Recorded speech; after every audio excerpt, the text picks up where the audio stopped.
Hi, everybody. It's Dr. Laura Mach here again today, and I want to welcome you to our next video.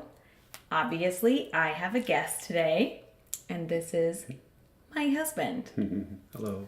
This is Mach, and I'm going to interview him today for our video. Just a quick review and reminder that we always appreciate likes, subscriptions, and comments on anything that I'm posting.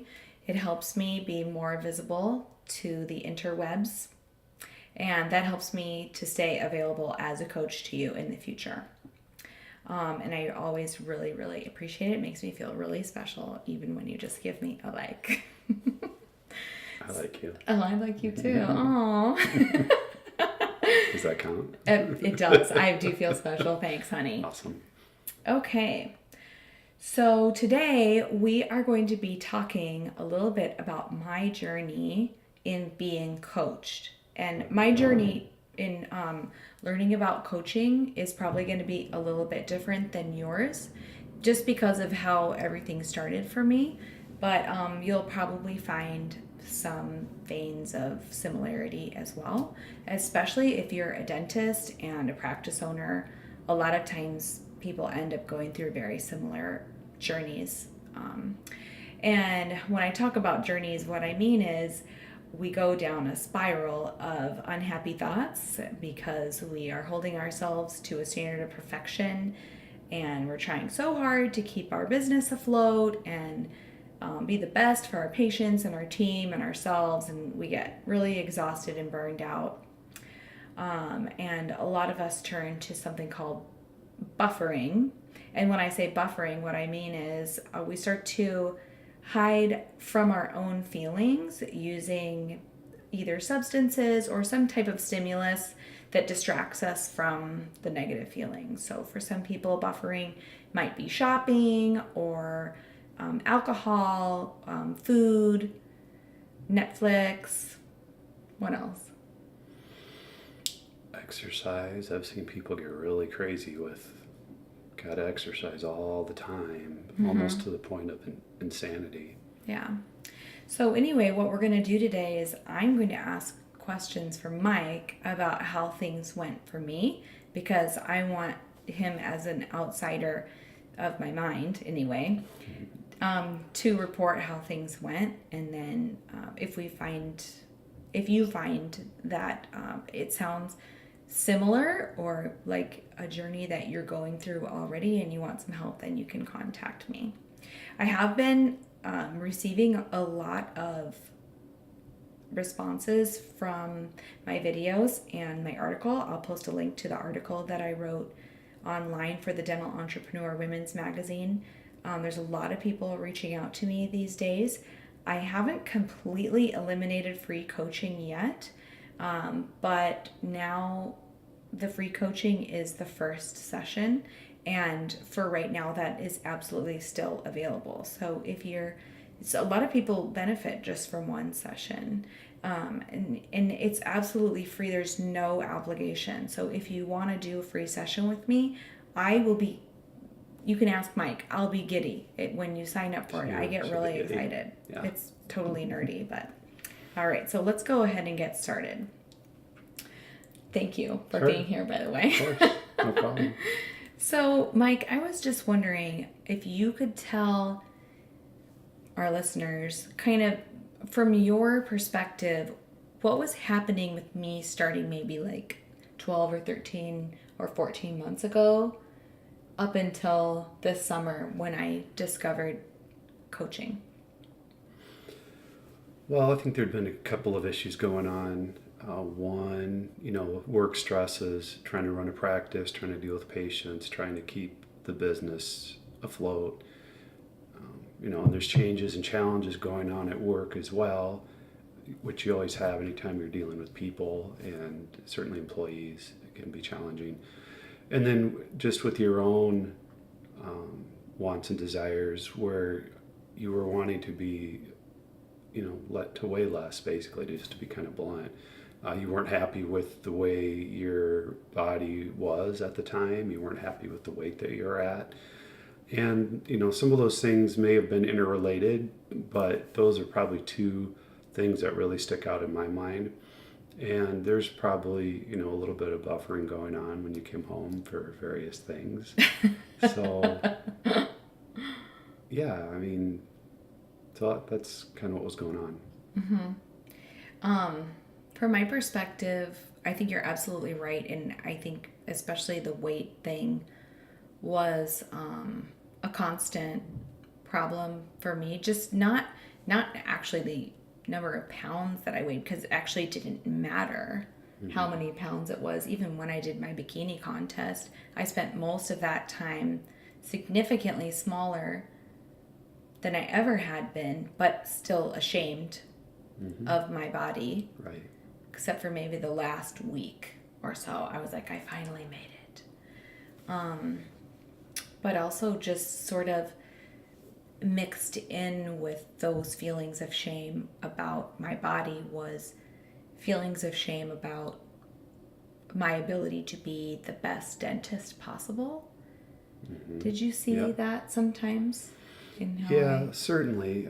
If you had a day where you had a patient come in and they weren't happy, or you struggled with them for some reason and they left unhappy, or certainly if you got a bad review, which I know you covered in a different video, that would really weigh on your mind, even for a couple of days sometimes, depending on the magnitude of the incident and stuff. And you just didn't really have a good mechanism for processing through that and getting yourself to move beyond it, and a way to look at it from a different perspective that maybe wasn't so hurtful to yourself and internally damaging. So you're just needing a different perspective. Yeah. I was just talking to somebody today who graduated from dental school just a few years ago, and she and I were remembering how we get trained as dental students to really be hard on ourselves on our level of perfection. And so that those brain patterns just continue in your mind.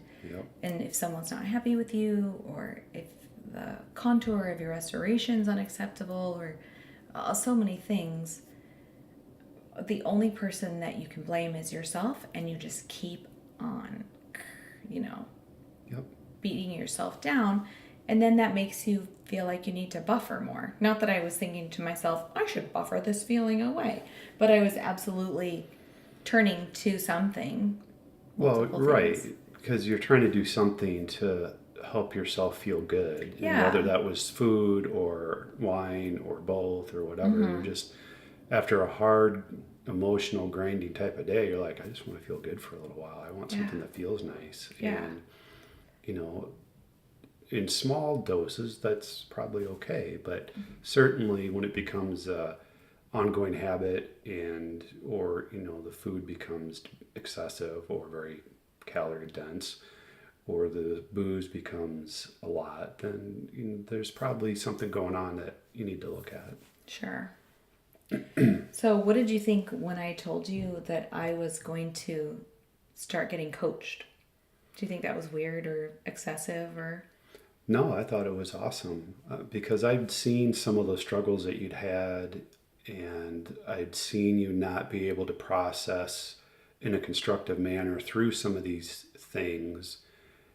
And I just thought it would be really helpful. Plus, I knew it was something that you wanted to do as another, what do you call it, career path, or another way to help people, because that's really intrinsically what you're going after with your dentistry.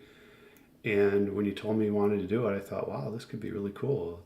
Laura could learn some new habits, some new ways of thinking, actually get some tools to actually process the things she's dealing with, rather than just having them spinning around in your head all the time. And you know how that goes. You get something stuck in your mind and it just goes around and around and around, and you're just like, just stop.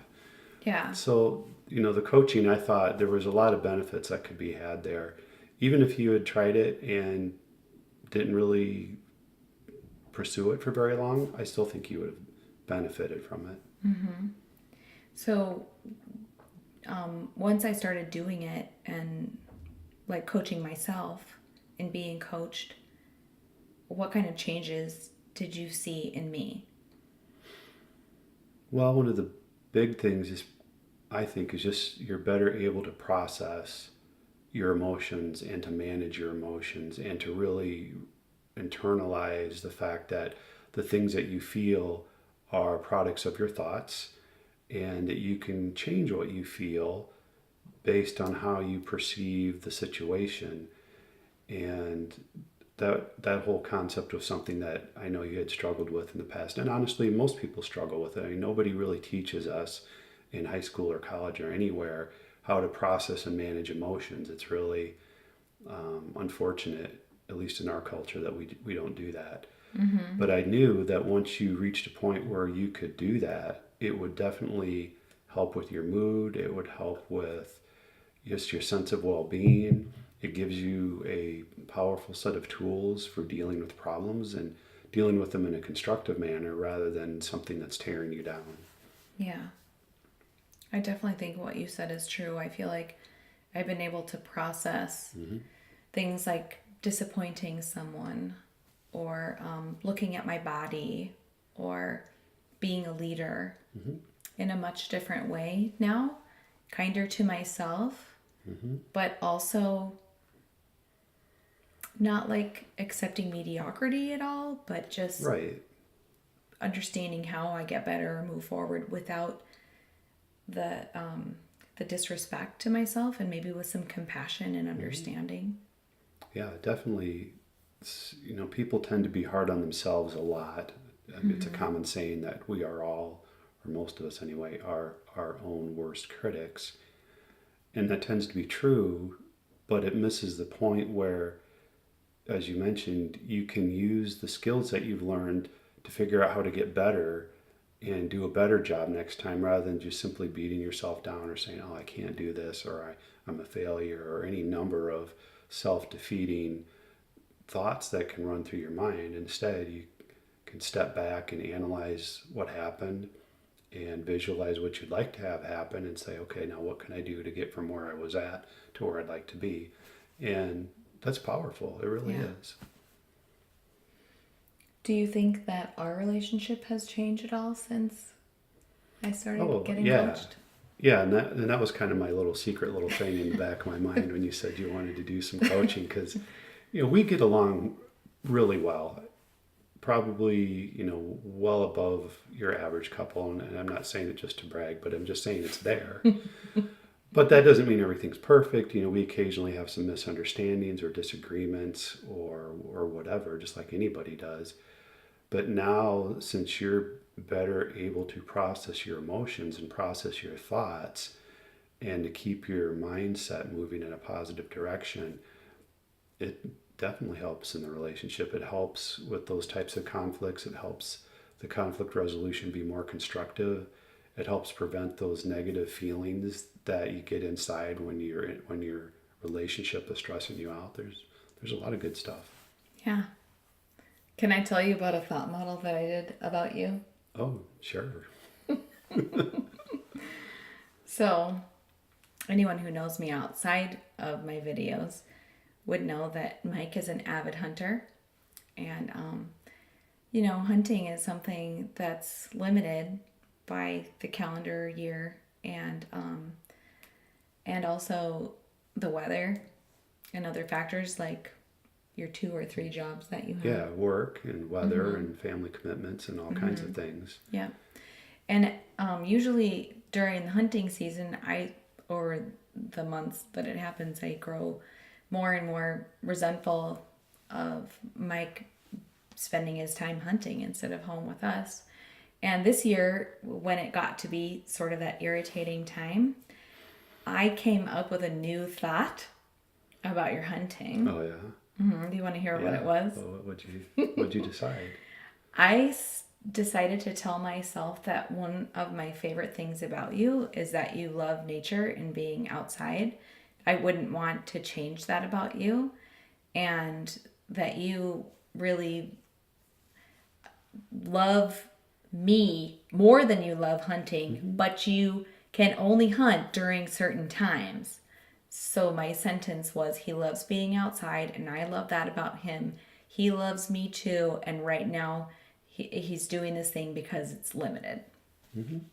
Yeah. And then I felt much better about it, and I didn't feel nearly so like selfish of your time or anything. Yep. Thank you. That's great. Mm-hmm. Yeah. And that's one of the cool things about the coaching and the modeling is it enables people, whether it's Laura or myself or whoever, to look at a situation and kind of turn it around and look at it from a different perspective and say, well, is there a different way to view this? Is there a different way that I would like to feel about it? Yes. And what do I need to think in order to feel that way? Yeah, and 100% of the time, there is at least one other way always. To look at something. So yeah, I definitely learned that from the coaching. So thank you. You're I love welcome. you. I love you too, babe. Thanks for being on my show. Sure. Now I'm famous. Yeah. It's Mach, everybody. All right. Well, everyone, thanks for joining us in this discussion. And if anyone has any questions about what it's like to be coached or how that works, then please reach out to me on my website, on YouTube, on Facebook. I would love to hear from you. Thanks, everyone. Have a great night.